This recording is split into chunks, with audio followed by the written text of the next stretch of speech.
बनगांव थाना अंतर्गत नकपुलकटा बागान इलाके में स्थित बैकुंठपुर गांव से एक दिल दहला देने वाली घटना सामने आई, जिसमें एक मां पर उसी की 1 वर्ष और 1 महीने के मासूम को एसिड खिलाने का आरोप लगा है। बताया जाता है अमितोष बरुई नामक व्यक्ति की पहली पत्नी की लंबी बीमारी के बाद मृत्यु हो गई और वे तप्ती बरुई से दोबारा विवाह कर चुके थे, जो वर्तमान में सऊदी अरब में कार्यरत है। स्थानीय सूत्रों के अनुसार पारिवारिक अशांति के चलते तप्ती ने अपने मासूम पुत्र को एसिड खिलाया और स्वयं भी ग्रहण कर लिया। जैसे इस घटना का पता चला, ग्रामीणों ने बच्चे को तत्काल नजदीकी अस्पताल पहुंचाया, जहां प्रारंभिक उपचार के बाद उसे छोड़ दिया गया। इस बीच तप्ती बरुई को पुलिस ने गिरफ्तार कर लिया है और बनगांव थाना में हाजिरी के लिए आरोपी के खिलाफ लिखित शिकायत दर्ज की गई है।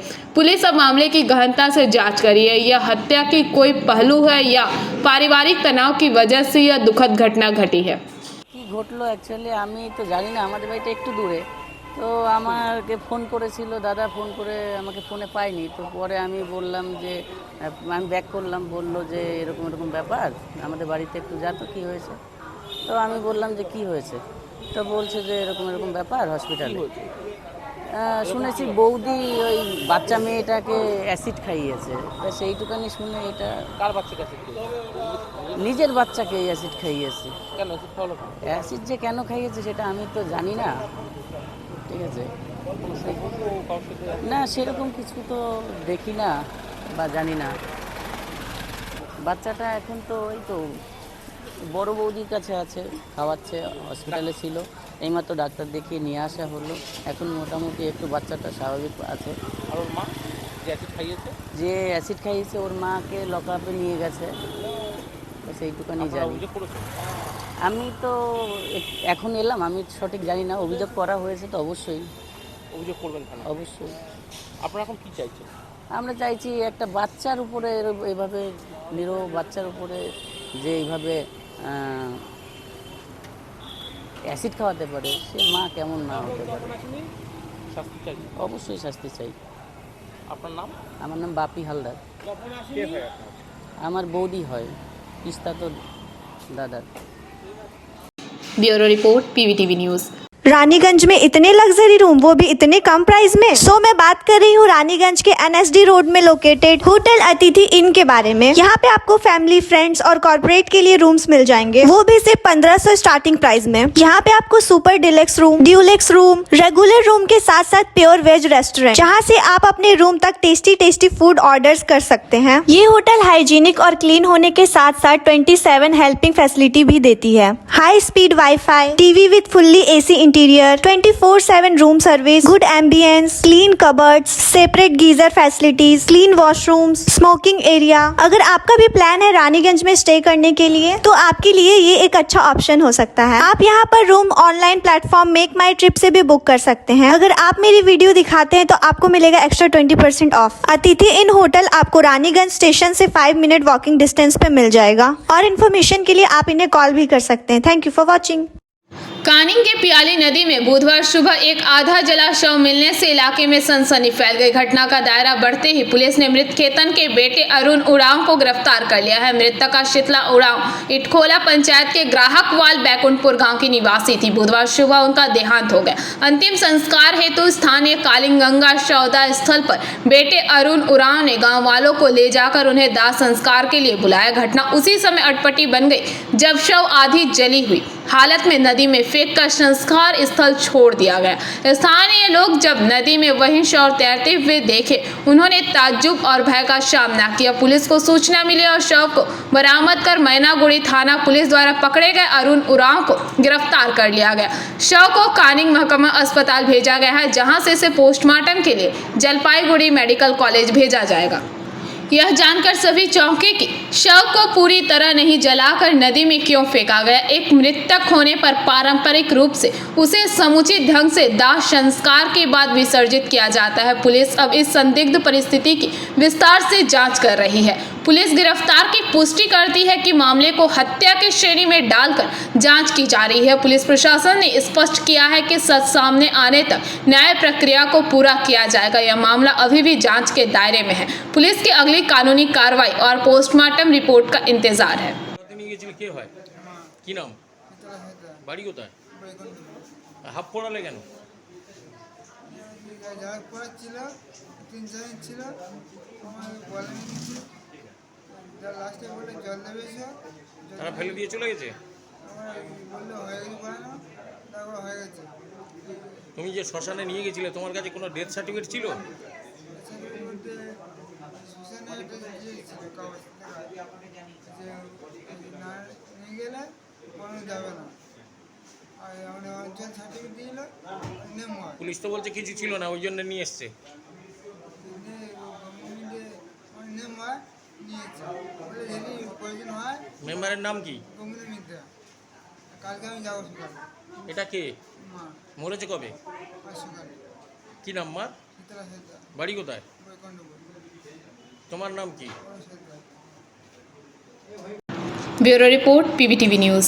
राज्य के मुख्यमंत्री ममता बनर्जी द्वारा आमार पाड़ा आमार समाधान नाम से एक नई परियोजना शुरू की गई है, जिसके जरिए हर बूथ को 10 लाख रुपए दिए जा रहे हैं और वहां पर शिविर लगाया जा रहा है, जहां पर लोग आ रहे हैं और उनके मोहल्ले में कौन कौन से काम बाकी है इसके बारे में प्रशासनिक अधिकारियों के सामने अपनी बात रख रहे हैं। प्रशासनिक अधिकारी इन समस्याओं का पंजीकरण कर रहे हैं और इसके बाद उनका निराकरण किया जाएगा। आज अब बाराबनी विधानसभा अंतर्गत अल्लाडी और शालानपुर इलाके में कुल 4 बूथों में शिविर लगाया। यहाँ पर स्थानीय विधायक विधान उपाध्याय मुख्य रूप से उपस्थित थे। उन्होंने शिविर का जायजा लिया और यह सुनिश्चित किया कि शिविर में आने वाले लोगों को सरकारी परियोजनाओं का सही तरीके से लाभ मिले। उन्होंने कहा कि मुख्यमंत्री की तरफ से यह एक बहुत बड़ी परियोजना शुरू की गई है।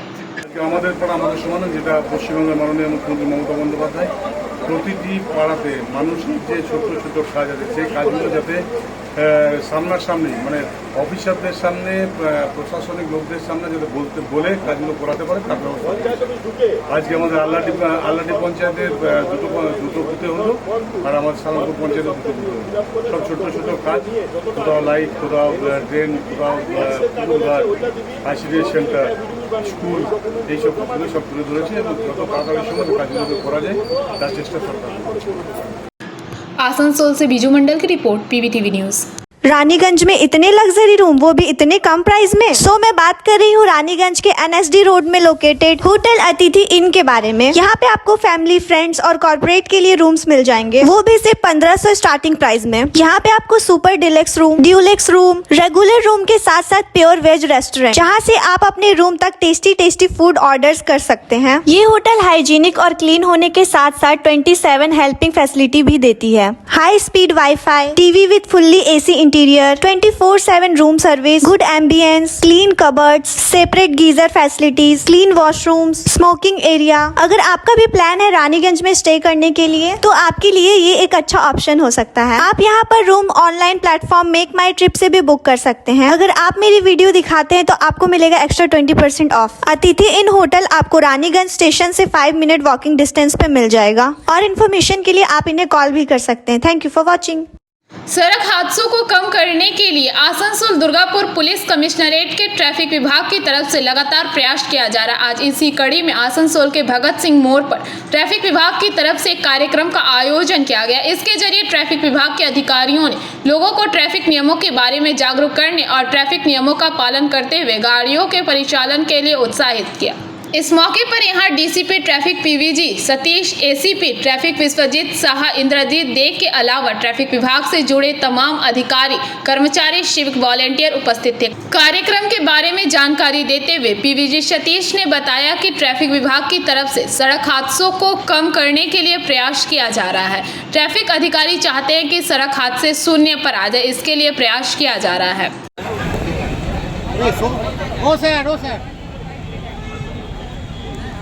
सर आज आप लोग क्या মানে क्या আজকে যে এই যে অনুষ্ঠান কি মূলত কি উদ্দেশ্য নিয়ে আজকে এই অনুষ্ঠানের আয়োজন? ট্রাফিক পুলিশ সবসময় আপনারা জানেন মানুষের পরিষেবা দেয় ট্রাফিক ম্যানেজমেন্টের জন্য, কিন্তু অ্যাক্সিডেন্টগুলোকেও আমরা সব থেকে আগে আমরা দেখি। তো আমরা এটা দেখতে পেরেছি যে যারা হেলমেট পরে না বা অন্য সেফটি মেজার্স নেয় না গাড়ি চালানোর সময়, তো ওদের অ্যাক্সিডেন্ট হওয়ার আর ফ্যাটালিটিও হওয়ার সম্ভাবনা বেশি হয়ে যায়। তো এই বার্তাটা আমরা মানুষের কাছে নিয়ে যেতে চাইছি। তো আজকে আমাদের যে save drive save life initiative আছে রাজ্য সরকারের, ওটার মাধ্যমে আমরা আজকে মানুষকে বার্তা দিচ্ছি, দয়া করে আপনারা যখন রোডে যাচ্ছেন তো হেলমেট পরে যান, সিট বেল্ট পরে যান, আর র্যাশ ড্রাইভিং করবেন না, মদ খেয়ে গাড়ি চালাবেন না। আর বাকি যেটা আমাদের স্টাফ যে আছে ওরাও একটা র্যালি করছে, এই বার্তাকে নিয়েই ওরা অন্য বিভিন্ন জায়গাতে যাবে আসানসোলে আজকে। তো বিশেষ করে পুজো আসছে, আমরা সবাইকে আপিল করছি, আপনাদের মাধ্যমে সবাইকে অনুরোধ জানাচ্ছি আপনারা আইন মেনে চলুন। আর বিশেষ করে যারা র্যাশ ড্রাইভিং করছে ওদেরকে, যদি আপনারা বাসে যাচ্ছেন বা কোনো টোটোতে যাচ্ছেন তো আপনারা অবশ্যই ওদেরকে জানাবেন র্যাশ ড্রাইভিং যেন না করে। স্যার আপনারা হেলমেটের জন্য ফাইন কাটছেন, আপনারা कुछ दिन से देखा जा रहा आसनसोल के कल्ला, बानपुर, डामड़ा, ये सब जगह में दुर्घटना हो रही है और जिसके कारण है ट्रैक्टर। अभी आप सेफ ड्राइव कर रहे हैं और आपका पास से ट्रैक्टर निकल रहा है जिसका नंबर नहीं है, जिसका ब्रेक नहीं है, जिसका बैक लाइट भी नहीं है और उसके पास कागज़ भी नहीं है, कह रहा है कि मालिक के पास कागज़ है। क्या कहें? हम जो ड्राइव चलाते हैं उसमें अगर ऐसा कोई गाड़ी को पकड़ते हैं तो तुरंत हम उसका चालान। आसनसोल से बीजू मंडल की रिपोर्ट, पीवीटीवी न्यूज़। सालानपुर थाना पुलिस द्वारा तुरंत कार्रवाई करते हुए देंदुआ में हाल ही में हुई चौंकाने वाली घटना में 3 आरोपियों को गिरफ्तार किया गया। इन तीनों के नाम है मनोज महतो, श्यामल महतो और धूंधा महतो। यह तीन और देंदुआ के श्रीरामपुर गांव के रहने वाले हैं। पुलिस सूत्रों के अनुसार इन तीनों पर करीब 15 धाराओं के अंतर्गत मामले दर्ज किए गए हैं। मंगलवार को इन्हें आसनसोल अदालत में पेश किया गया। सूत्रों के मुताबिक इस मामले में सिर्फ 3 लोग नहीं बल्कि कई अन्य लोग शामिल बताए जा रहे हैं। पुलिस ने उनकी तलाश भी शुरू कर दी है और इसके लिए इलाके में दबिश डाली जा रही है। घटना को लेकर इलाके में दहशत का माहौल है। स्थानीय लोगों ने बताया कि उन्हें पुलिस पर भरोसा है और पुलिस अगर इसी तरह से लगातार कार्रवाई करती रहे तो इलाके के असामाजिक तत्व काबू में आ जाएंगे और इलाके में शांति लौट आएगी।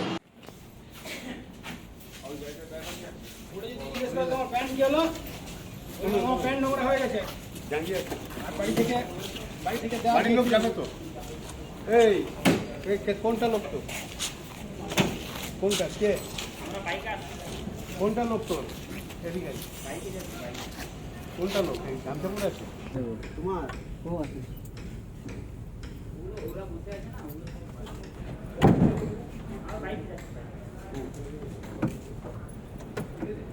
দাঁড়া ঘুরো।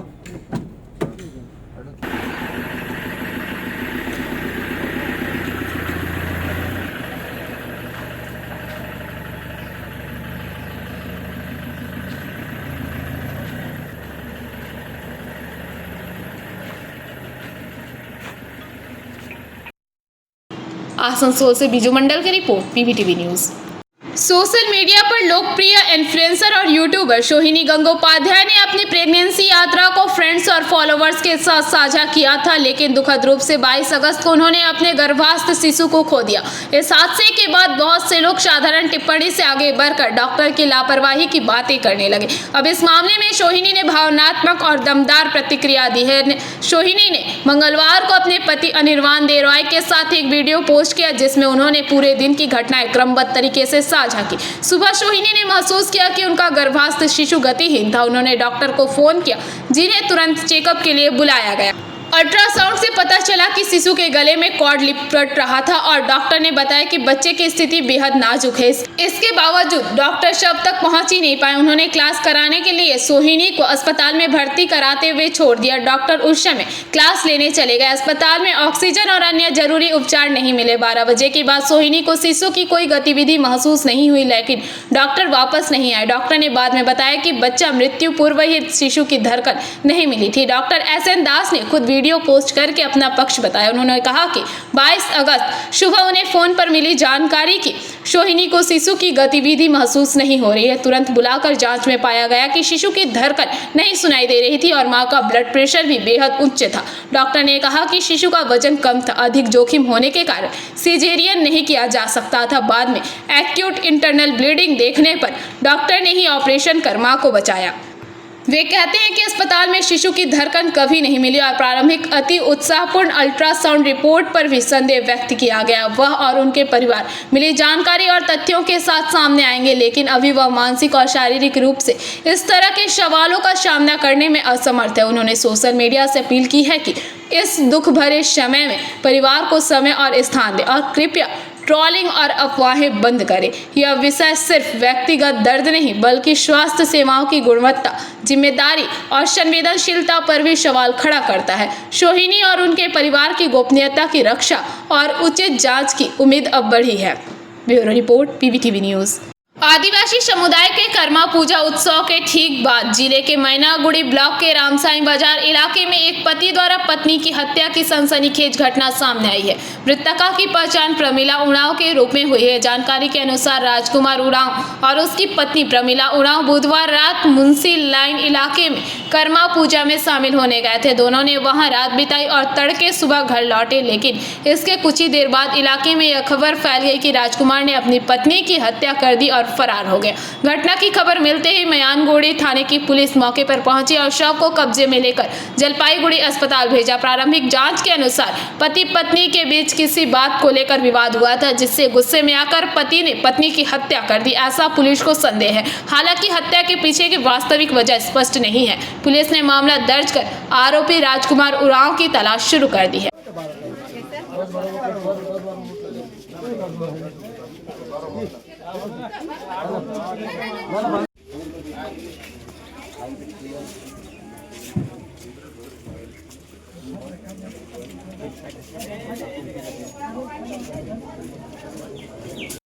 Bureau report PBTV news.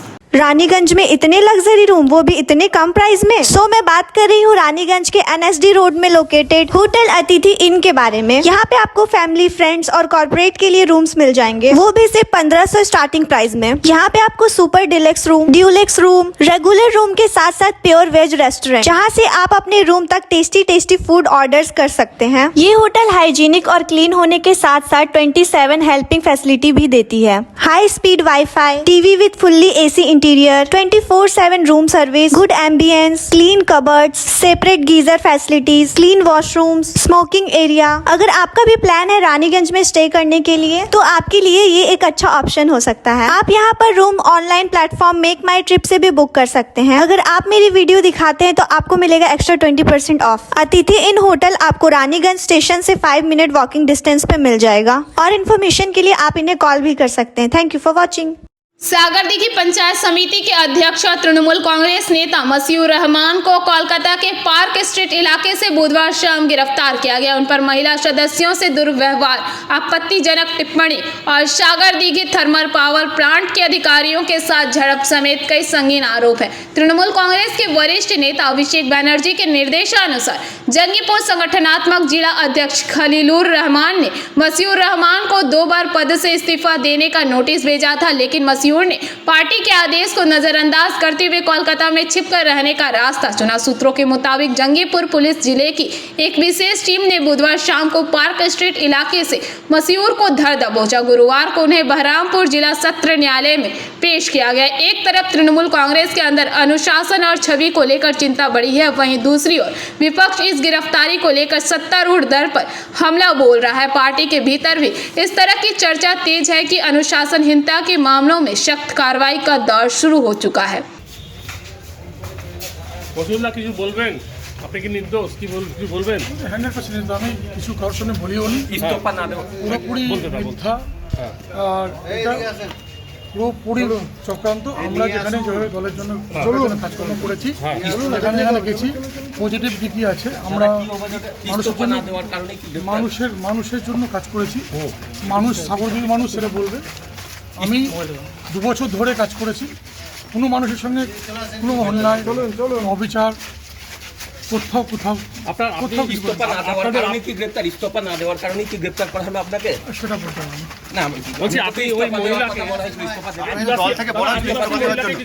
করেছিলেন? একদম না। ওনার সঙ্গে আপনি ইস্তফা দেবেন? আপনি কি ইস্তফা দেবেন? ইস্তফা দেবেন? দল নির্দেশ দিয়েছিল। এই ব্যাপারে আমি কিছু বলছি না। ইস্তফা দেবেন না? দল তো আপনার বিরুদ্ধে মহিলা অভিযোগ করছেন কেন? আপনি যদি কোনো চক্রান্ত মনে করছেন? 100%। তাহলে আপনি ইস্তফা দিচ্ছেন না? হ্যাঁ মসুদা, আপনি কি ইস্তফা দিচ্ছেন না? আপনি কি ইস্তফা দিচ্ছেন না মসুদা?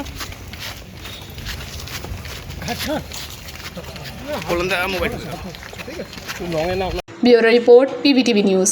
शोभापुर स्थित निजी मेडिकल कॉलेज अस्पताल के आवास में हुई भीषण आग की घटना ने भले ही हड़कंप मचा दिया हो, लेकिन सबसे चिंताजनक बात यह है कि आवास में लगे सभी अग्निशमन यंत्र काफी पहले ही एक्सपायर हो चुके थे। बताया जा रहा है कि लंबे समय से न तो इन्हें भरा गया था और न ही इनका रखरखाव किया गया था। नतीजतन आग लगने के समय आग को तुरंत बुझाने की कोई कारगर व्यवस्था नहीं थी। नतीजतन जब आग फैलने लगी तो स्थानीय निवासी बेबस हो गए। कोई भी आग बुझाने के लिए कोई बुनियादी उपाय नहीं कर सका। दमकल के पहुंचने तक स्थिति और बिगड़ती ही जा रही थी। ऐसे में सवाल उठने लगे कि क्या आवास में नियमित रूप से अग्नि सुरक्षा जांच की जाती है और मेडिकल कॉलेज के अधिकारी इस संबंध में कितने जिम्मेदार हैं। स्थानीय लोगों के अनुसार अग्नि सुरक्षा जांच किसी भी नियम के अनुसार नहीं की जा सकती। ऐसी ही एक आग की घटना गुरुवार दोपहर को ही शोभापुर स्थित एक निजी मेडिकल कॉलेज अस्पताल के आवास के एक फ्लैट में अचानक तेज आवाज हुई। कुछ ही देर में देखा गया कि पूरा फ्लोर घने धुएं से ढक गया है और एक फ्लैट में आग लग गई है। उस फ्लैट में रहने वाले डॉक्टर अनुरन भादुड़ी उस समय अस्पताल में ड्यूटी पर थे। उन्होंने बताया, मुझे अस्पताल से पता चला कि मेरे फ्लैट में आग लग गई है। मैं दौड़कर वहां पहुंचा तो देखा कि सब कुछ जलकर राख हो गया था। कीमती दस्तावेज, फर्नीचर, कुछ भी नहीं बचा। ऐसा लग रहा है कि आग शॉर्ट सर्किट की वजह से लगी होगी। खबर मिलते ही दुर्गापुर अग्निशमन विभाग की 2 गाड़ियां तुरंत पहुंची। लगभग 25 मिनट में आग पर काबू पा लिया गया। आग लगने की घटना को लेकर स्थानीय औशान के कर्मी असीम दास ने बताया कि संभवतः घर का एसी चल रहा था, ब्लास्ट होने पर ही आग लगी है, ऐसा अनुमान किया जा रहा है। दुर्गापुर अग्निशमन विभाग के उप अधिकारी पूर्णेंदु भौमिक ने बताया कि हमने कुछ देर बाद आग पर काबू पा लिया। घर के सामने पानी की व्यवस्था न होने के कारण हमें कुछ दिक्कतों का सामना करना पड़ा। किसी के हताहत होने की कोई खबर नहीं है। अगर आग बुझाने वाले यंत्रों की समय सीमा समाप्त हो गई है तो जांच की जाएगी और कार्रवाई की जाएगी। আমি কলেজে আমাদের ডিপার্টমেন্টে ছিলাম, তখন আমাদের একজন স্টাফ বললেন যে জেডিতে আগুন লেগেছে। আমি তারপরে আসলাম আর এসে তো এখানে ধোয়া ছিল এবং এনারা সবাই মেটানোর চেষ্টা করছিলেন। কি থেকে হলো কিছু বোঝা যাচ্ছে? বুঝতে পারছি না, হয়তো একমাত্র এসি ছাড়া আর কোনো সোর্স তো হচ্ছে না। ঘরে কি আর কেউ ছিল? আর কেউ ছিল না। আর কেউ ছিল না? কেমন কি ক্ষয়ক্ষতি হয়েছে? টিভি গেছে, এসিটা গেছে, বেড ফেড সব গেছে, সব ডকুমেন্টস ছিল বিছানার উপর। এটাই সমস্যা, লাইফের প্রায় সব ডকুমেন্টস ছিল। কি নাম? অনুরণ ভাদুড়ি। কি করেন? আমি ডক্টর এখানে। বলছি যে শর্ট সার্কিট মনে হচ্ছে। হতে পারে, আমি কি করে বুঝবো? এটা তো স্টাফ কোয়ার্টার। হ্যাঁ, আপনার সমস্ত সার্টিফিকেটের মধ্যে ছিল? সেগুলো গেছে ম্যাক্সিমাম। दुर्गापुर से निमाई दास की रिपोर्ट, पीवीटीवी न्यूज।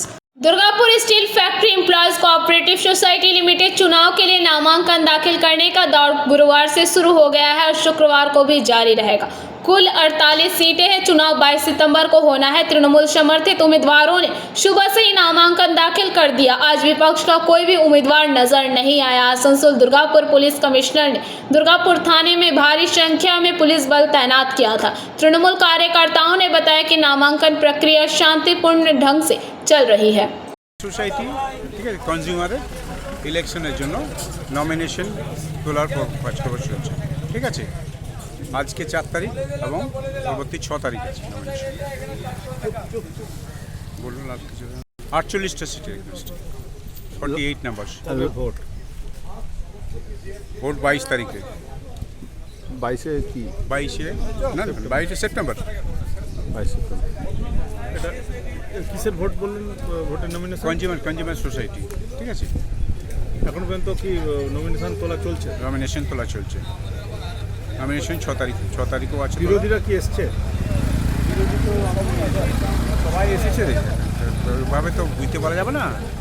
এখান থেকে সবাই আসতে পারে, অবাধ আছে। ঠিক আছে, যে কেউ আসতে পারে। আপনার নাম দাদা? এমডি ইদ্রিস খান, মোহাম্মদ ইদ্রিস খান।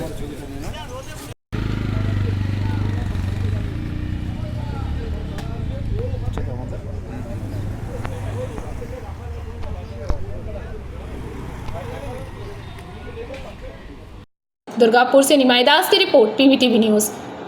झारग्राम शहर में एक बेहद दर्दनाक घटना ने पूरे इलाके को झकझोर रख दिया है। जंगल महल बटालियन के एक सब इंस्पेक्टर जयदीप चटर्जी ने कथित तौर पर अपनी रेंट हाउस में पहले मां और पिता को गोली मारकर हत्या, फिर अपनी सर्विस रिवॉल्वर से स्वयं को गोली मारकर आत्महत्या का प्रयास किया। पुलिस ने बताया कि सुबह सुबह पड़ोसियों को गोली की आवाज़ सुनाई दी, जिसके बाद वे मौके पर पहुंचे और रिपोर्ट किया कि सभी तीनों जयदीप और उनके माता पिता खून से लथपथ जमीन पर पड़े थे। गंभीर रूप से घायल जयदीप को शभा ग्रामीण अस्पताल में भर्ती कराया गया, लेकिन बाद में उनकी हालत बिगड़ने पर उन्हें कोलकाता के पीजी अस्पताल में रेफर किया गया। माता श्री संपत चटर्जी और पिता श्री देवव्रत चटर्जी को मृत अवस्था में पाया गया। पुलिस ने घटना स्थल से एक आत्महत्या नोट बरामद किया है, जिसमें जयदीप ने अपनी जिम्मेदारी कबूल की है और किसी और को दोष न देने का अनुरोध करते हुए लिखा है कि वे ही इस कृत्य के जिम्मेदार हैं। प्रारंभिक पुलिस जांच के अनुसार जयदीप मानसिक तनाव या पारिवारिक कलह से लंबे समय से जूझ रहे थे, जो उन्हें इस कदम की ओर ले गया। मृतकों के शव को झारग्राम जिला अस्पताल के मर्ग में पोस्टमार्टम के लिए भेजा गया है। जिला पुलिस पूरे मामले की गहराई से जाँच कर रही है। यह घटना न केवल पुलिस विभाग बल्कि पूरे क्षेत्र में भावनात्मक और सामाजिक हलचल पैदा कर रही है। पुलिस फिलहाल हत्या, स्व संशय और आत्महत्या वाक्य में चल रही इस जटिल कड़ी को स्पष्ट रूप से खोलने के लिए आगे की जांच में जुटी हुई है। নাম সুশান্ত পরি। আচ্ছা, আপনার উল্টো দিকে এই বাড়িটায় কি ঘটনা ঘটেছে যদি একটু বলেন। ঘটনাটা কি ঘটেছে পরিষ্কার বলতে পারবো না, কারণ আমি তো যখন ঘুম থেকে উঠে বেরাই গেটে আর কি 7:30টার দিকে, তখন দেখছি পুলিশে সব গাড়ি টাড়ি পুলিশের লোকজন। তারপরে শুনলাম ওনাদের কাছ থেকে যে বাবা মা নাকি মারা গেছে, আর ভদ্রলোক কী হয়েছে সেটাও আমি জানি না এখন পর্যন্ত। কে একটু ভাড়া থাকতো? হ্যাঁ, ওরা ভাড়া থাকতো। কে থাকতো? পুলিশে কাজ করতো মোটামুটি যে ভদ্রলোক, আর ওরা কারোর সঙ্গে মিশতো নেই। বাবা মাও সবসময় দরজা বন্ধ থাকতো, আর ভদ্রলোকও সে রাতে আসতো, রাতে চলে যেত। কতদিন ধরে আছেন এখানে? বছরের কানাকে বেশি। কি হয়েছে জানি? কিচ্ছু জানিনি, কিচ্ছু জানিনি। তবে বাবা ছিল এটা শুনি। বাবা যে ভদ্রলোক চাকরি করতেন, তার বাবা একটু মানে বাবা আর কি। আচ্ছা, এটুকু জানি। মা কেউ বেরায়নি। আপনি এই বাড়িতেই থাকেন? হ্যাঁ, উল্টো দিকে বাড়িতে কি হয়েছে যদি একটু বলেন। কি হয়েছে বলতে পারবো না। বলতে আমি সকালবেলা যখন আমি যোগা ক্লাসে যাই, তখন দেখছি যে পুলিশ লোকজন অনেকজন দাঁড়িয়ে আছে, মালিকও ছিল। গুলি করেছে বাবা মাকে জানেন? সেটা সে ব্যাপারে না, সেটা ব্যাপারে কিছু জানি না। আমি লোকজন দেখলাম বেরোনোর সময়, প্রায় 15-20 জন ছিল। যে মানে এই বাড়িটায় কি ভাড়া থাকতেন যিনি করেছেন? হ্যাঁ, ভাড়া থাকতেন, আমি শুনেছি। কি নাম জানেন? না। बांकुड़ा से अनुप्राय की रिपोर्ट, PVTV न्यूज़। पश्चिम मिदनापुर जिले के मैना ग्राम के मैना कला गेचिया हाई स्कूल के अंग्रेजी शिक्षक रुद्र प्रसाद हाइट की शेयर ट्रेडिंग में भारी नुकसान के कारण मानसिक अवसाद में जाकर अस्वाभाविक मौत हो गई। सूत्रों के अनुसार रुद्र प्रसाद हाइट शेयर बाजार में लगभग 1 करोड़ रुपए का निवेश कर चुके थे। शुरुआती दौर में उन्हें अच्छा लाभ हुआ था, जिससे उत्साहित होकर उन्होंने ज्यादा रकम लगाई, लेकिन हाल ही में मार्केट में भारी गिरावट के चलते उन्हें पूरी रकम का नुकसान हुआ और वे कर्ज में डूब गए। भारी नुकसान के बाद उन्होंने हुगली जिले के श्री रामपुर स्थित अपना मकान बेच दिया और मैना ग्राम के बीडीओ ऑफिस के पास किराए के मकान में रहने लगे। बीती रात उन्होंने लगभग 40 पेन किलर टैबलेट एक साथ खा ली। रात 1 बजे उन्हें मैना अस्पताल में भर्ती किया गया, जहां से उन्हें तमलुक जिला अस्पताल रेफर किया गया। डॉक्टरों ने उन्हें मृत घोषित कर दिया। तमलुक थाना पुलिस ने मामला दर्ज कर लिया है और मृत्यु के कारण भी जांच की जा रही है। प्रारंभिक तौर पर यह आत्महत्या का मामला प्रतीत हो रहा है, लेकिन पोस्टमार्टम रिपोर्ट का इंतजार किया जा रहा है। रुद्र प्रसाद एक मूल रूप से पढ़ाई लिखाई से जुड़े व्यक्ति थे, लेकिन शेयर बाजार में नुकसान ने उन्हें मानसिक रूप से तोड़ दिया। स्थानीय लोग और स्कूल के सहकर्मी इस घटना से गहरे सदमे में हैं। আপনাদের স্কুলের রুদ্রপ্রসাদ বাবু পরলোক গমন করেছে, কি বলবেন? অ্যাকচুয়ালি আজকে সকালে আমি খবরটা পেলাম। খবরটা পেয়ে আমি আমাদের কলাগাছি হাই স্কুলের প্রধান শিক্ষক মহাশয়কে ফোন করেছিলাম। তো সেখান থেকে নিশ্চিত হলাম যে আমাদের কলাগাছি হাই স্কুলের সম্মানীয় শিক্ষক রুদ্রপ্রসাদ হাইক মহাশয় সকাল 5:50 পরলোক গমন করেছেন। খবরটা খুবই বেদনাদায়ক এবং খুবই ভালো টিচার ছিলেন, খুবই মানে ইংলিশে দক্ষ টিচার ছিলেন, খুবই ভালো পড়াতেন। শুধু ভালো পড়াতেন না, ওনার আচার ব্যবহারও খুব ভালো ছিল। ছাত্রছাত্রীদের সঙ্গে মিশুকে স্বভাবের ছিলেন এবং খুব ভালো বোঝাতেন, ইংলিশটা বুঝতেনও ভালো, বোঝাতেনও ভালো। এইরকম একজন মাস্টারমশাই আজকে মারা গেলেন। খুব কি হয়েছিল কি? সেভাবে কিছু এখনও কারণ জানা যায়নি। প্রথমে শুনেছিলাম ময়না হাসপাতালে ভর্তি করেছিলেন, তারপরে ময়না শরীর খারাপের জন্য ময়না হাসপাতালে ভর্তি করেছিলেন এবং ময়না হাসপাতালের পরে ওনাকে তমলুক হাসপাতালে ট্রান্সফার করা হয় এবং সেখানেই মারা গেছেন আর কি। মানে এত সুন্দর একজন টিচার চলে যাওয়ায় মানে স্কুলের পঠন পাঠনের তো ক্ষতি হবে এবং ছাত্রছাত্রীরা একজন ভালো শিক্ষক মহাশয়কে হারালেন আর কি। আর ভাবতে অবাক লাগছে যে কোলাগেছি হাই স্কুলের মতো একটা সুন্দর স্কুলে স্টাফরুমও খুব সুন্দর, প্রত্যেকের মধ্যে স্টাফেদের মধ্যে বন্ডিং। এবং আমি দেখেছি, আমি ওই স্কুলে একটা সময় পার্ট টাইম টিচার ছিলাম, সেখানেও আমি দেখেছি এত সুন্দর স্টাফরুমের পরিবেশ খুব কম স্কুলেই হয় আর কি। যার ফলে এরকম একটা জায়গা থেকে উনি নেই আজকে, এটা ভাবতে খুব কষ্ট লাগছে আর কি। ওনার আত্মার শান্তি কামনা করি এবং ওনার পরিবারের প্রতি সমবেদনা জানাই। আমার নাম সৌমেন কর। অ্যাকচুয়ালি স্কুল যে এরিয়াতে আমি ওই সংসদ এরিয়ারই পঞ্চায়েত মেম্বার এবং আমার গোজনা গ্রাম পঞ্চায়েতের আমি উপপ্রধান এবং আমার স্কুলে মানে আমার এরিয়াতে আমার নির্বাচনী ক্ষেত্রেই স্কুল এবং স্কুলে এই ধরনের ঘটনা খুব খুব খারাপ লাগছে আর কি। Thank you. Bureau report PVTV news. Durga Puja के बाद राज्य सरकार की तरफ से कार्निवल का आयोजन किया जाता है। आज आसनसोल नगर निगम, जिला प्रशासन और पुलिस प्रशासन द्वारा संयुक्त रूप से भगत सिंह मोड़ से लेकर पुलिस लाइन तक इलाके का दौरा किया गया और कार्निवल को किस तरह से संपन्न किया जाएगा इसकी रूपरेखा तैयार की गई। इस बारे में पत्रकारों को जानकारी देते हुए आसनसोल नगर निगम के डिप्टी मेयर अभिजीत घटक ने बताया कि आज कार्निवल को लेकर एक दौरा किया गया। यहाँ पर जिला प्रशासन, पुलिस तथा आसनसोल नगर निगम के वरिष्ठ अधिकारी उपस्थित थे। আমাদের দুর্গাপূজা কার্নিভাল যেটা আসানসোলে আমরা গত কয়েক বছর ধরে হচ্ছে, এবছরও কার্নিভাল হতে চলেছে। তাই সেই কার্নিভালের ব্যবস্থাপনা দেখার জন্য আজকে একটা যৌথ ইন্সপেকশন হচ্ছে। এখানে পুলিশ প্রশাসন থেকে শুরু করে অ্যাডমিনিস্ট্রেশন রয়েছে এবং আমাদের কর্পোরেশনের সকলে রয়েছে, যাতে সুষ্ঠুভাবে এই কার্নিভালটা করা যায় এবং যাতে আসানসোলের মানুষ এখানে যেভাবে উৎসাহিতভাবে তারা এখানে উপস্থিত থাকেন তাদেরকে দেখার সুযোগ করে দেওয়া। সেই কারণেই আজকে এই ইন্সপেকশন হচ্ছে এলাকাটা, যে কিভাবে কোথায় কি করতে হবে, কোথায় স্টেজ হবে, কোথায় প্রোগ্রাম হবে, কোথায় পারফরমেন্স হবে, এইসব জিনিসগুলো খুঁটিনাটি বিষয়গুলো নিয়ে দেখা হচ্ছে।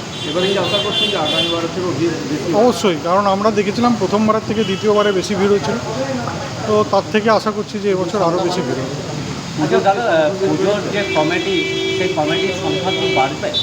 হ্যাঁ, গত বছরের থেকে এবছর আরও 3-4টে নতুন কমিটি আমাদের সাথে যোগাযোগ করেছে, তারা ইচ্ছা প্রকাশ করেছে এই কার্নিভালে অংশগ্রহণ করার জন্য। তো আমাদের আশা যে এবার হয়তো আরও 3-4টে পূজা কমিটি আরও বাড়বে। পরিবর্তন কিছু করা হবে? পরিবর্তন বলতে যেটা তো আমাদের এখানে গতবার হয়েছিল অনেকটা সেইভাবেই হবে এবং পুজো কমিটিগুলোকে আমরা অলরেডি আবেদন করে দিয়েছি তারা কিভাবে কি ইয়ে করবে।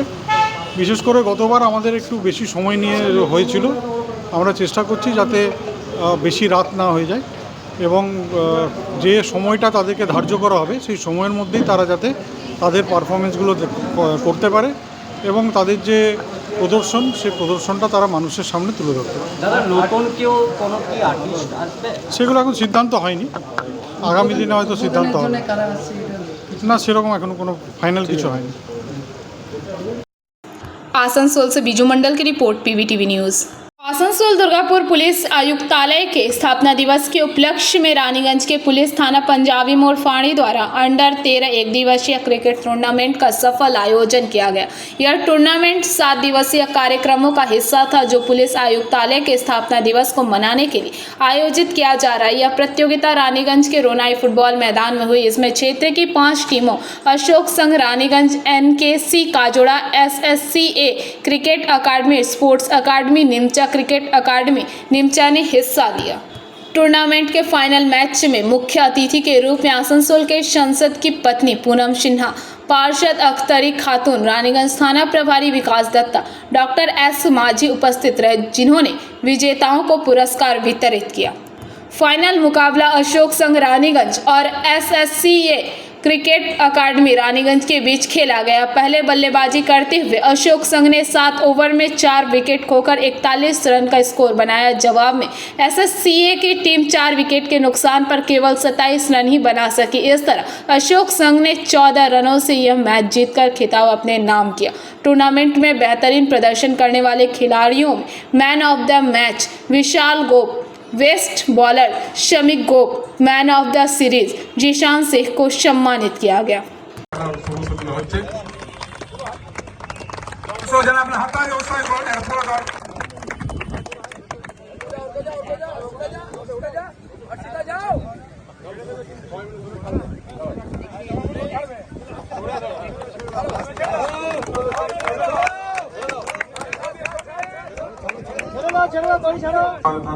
অফিসার দিলীপ সামন্ত আমি অনুরোধ করবো স্পোর্টিং ক্লাবের যিনি সেক্রেটারি আছেন তিনি আসুন, আপনারা আসুন, আপনারা সবসময় আমাদের সহযোগিতা করেন।